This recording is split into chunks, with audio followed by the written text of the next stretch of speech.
আসসালামু আলাইকুম রহমতুল্লাহ। সম্মানিত শিক্ষার্থী বন্ধুগণ, আজকে আমি আপনাদের সামনে ক্যানের একটি বিস্তারিত ক্লাস নিয়ে আসলাম। ক্যান শব্দের অর্থ হচ্ছে পারি, পারো, পারে, এরকম বোঝানো হয়। আমরা যে ছোটবেলা পড়ে আসছি যে ক্যান অর্থ পারা, আসলে পারা অর্থ এখানে কোথাও নাই। তো আসলে টিচারদেরও কোনো দোষ নেই, যেহেতু টিচাররা ওইভাবে শিখে আসছেন, তারা আমাদেরকে এভাবে শিখিয়েছেন। এরকম না, যখন আমার সাথে হয় তখন হয় আমি পারি, আই ক্যান আমি পারি, ইউ ক্যান তুমি পারো, হি ক্যান সে পারে, এরকম অর্থ চেঞ্জ হয়ে যায়। সাবজেক্টের সাথে লাগলে তখন অর্থ চেঞ্জ হয়ে যায়। আচ্ছা, এবার দেখুন, আমি যে সেন্টেন্সটা তৈরি করেছি, আই ক্যান গো, আমি যেতে পারি। নিচেটা দেখুন, I can dot dot dot. এই ডট ডটের মধ্যে নিচ থেকে যেই শব্দগুলো আমি দিয়েছি, এখানে 31টা শব্দ আছে, এগুলো যদি আপনি জেনে ফেলেন তাহলে আপনার আর ইংলিশে কথা বলতে সমস্যা হবে না। যেমন দ্বিতীয় উদাহরণটা হচ্ছে আই ক্যান ডু, আমি করতে পারি। তারপরের 2 নম্বরটা হচ্ছে আই ক্যান কাম, আমি আসতে পারি। 3 নম্বরটা হচ্ছে আই ক্যান হেল্প, আমি কি সাহায্য করতে পারি। আই ক্যান স্পিক, আমি কি কথা বলতে পারি। 5 নম্বর হচ্ছে আই ক্যান রিড, আমি কি পড়ালেখা করতে পারি। তারপরে 6 নম্বর হচ্ছে আই ক্যান রাইট, আমি কি লিখতে পারি। 7 নম্বর হচ্ছে আই ক্যান লার্ন, আমি কি শিখতে পারি।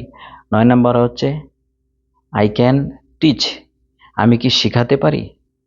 তারপর 11 নম্বর হচ্ছে আই ক্যান স্টাডি, আমি কি পড়াশোনা করতে পারি। এভাবে এখানে প্রায় 30 থেকে 31টা শব্দ দেওয়া আছে।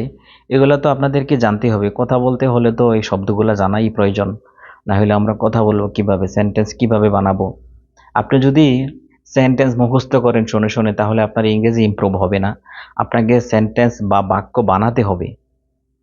তো বাক্য বানাতে বানাতেই হয়ে যাবে। প্রাথমিক অবস্থায় বিগিনার লেভেলে যখন থাকে তখন একটা দুইটা ওয়ার্ড দিয়ে সেরে ফেলা যায়, কিন্তু যখন আপনি আস্তে আস্তে ইন্টারমিডিয়েট লেভেল, তারপরে আপনার আপডেট লেভেল, একদম ভিআইপি লেভেলে চলে যাবেন, তখন আপনাকে এরকম সুন্দর করে বাক্য তৈরি করতে হবে। যেমন একদম নিচেটা দেখুন, আই ক্যান ট্রাই, আমি কি চেষ্টা করতে পারি। এটা তো আমাদের অ্যাভেলেবেল ইউজ হয়। যেমন আমরা যে কোনো একটা কাজের মধ্যে বসকে বললাম যে স্যার আই ক্যান ট্রাই, আমি কি চেষ্টা করে দেখতে পারি আমি এটা পারি কিনা। বাস আই ক্যান ট্রাই বললে সে বুঝে ফেলবে যে আমি এটা চেষ্টা করতেছি। এরকম যে কোনো যে কোনো শব্দ আপনি এখানে লাগাই দিবেন, বাস ওইটা হয়ে যাবে। যদি আপনি এই কমসে কম এই রোলসটা, এই নিয়মটা যদি বুঝে ফেলেন, তাহলে আপনি হাজার হাজার লক্ষ লক্ষ বাক্য এভাবে তৈরি করতে পারবেন। তারপরে আমাদের নেক্সট আসতেছে ক্যানের পাস্ট ফর্ম হচ্ছে কুড।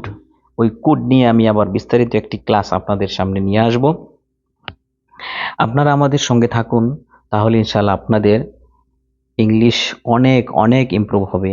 ইনশাল্লাহ আমরা সকলে একসাথে ইংলিশ শিখব। তো আমার চ্যানেলটিকে সাবস্ক্রাইব করবেন, এবং যদি ফেসবুক পেজে দেখে থাকেন তাহলে পেজটিকে ফলো করে দিবেন দ্বিতীয় ক্লাসটি পাওয়ার জন্য। ইনশাল্লাহ আমি আবার আপনাদের জন্য দ্বিতীয় ক্লাসটি নিয়ে আসতেছি। আল্লাহ হাফেজ।